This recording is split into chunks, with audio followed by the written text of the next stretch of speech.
आपण पाहत आहात नाशिक खबर न्यूज, जनतेचे हक्काचे व्यासपीठ।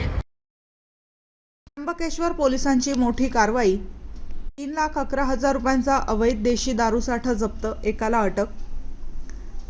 त्र्यंबकेश्वर पोलिसांनी अवैध दारू वाहतुकीविरोधात कारवाई करत सुमारे 3,11,680 रुपयांचा मुद्देमाल जप्त केला असून एका आरोपीला अटक केली आहे। पोलिसांनी दिलेल्या माहितीनुसार 14 जुलै 2026 रोजी रात्री 10:30 वाजण्याच्या सुमारास त्र्यंबकेश्वर नाशिक रस्त्यावरील आदित्य बारजवळ ही कारवाई करण्यात आली।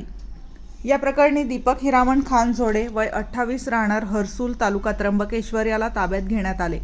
आरोपीच्या ताब्यातून 1,296 काचेच्या बाटल्यांमध्ये भरलेली 180 मिलीची प्रिन्स संत्रा देशी दारू तसेच 2,700 प्लास्टिक बाटल्यांमध्ये भरलेली 90 ml ची प्रिन्स संत्रा देशी दारू असा एकूण 2,11,680 रुपयांचा दारूसाठा जप्त करण्यात आला।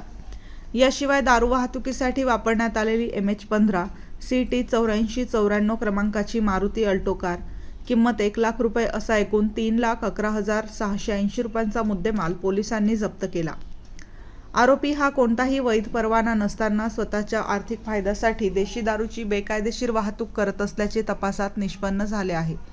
या प्रकरणी CCTNS गुन्हा क्रमांक 118/2026 अन्वये महाराष्ट्र दारूबंदी कायद्याच्या कलम 65(अ)(ई) अंतर्गत त्र्यंबकेश्वर पोलीस ठाण्यात गुन्हा दाखल करण्यात आला आहे।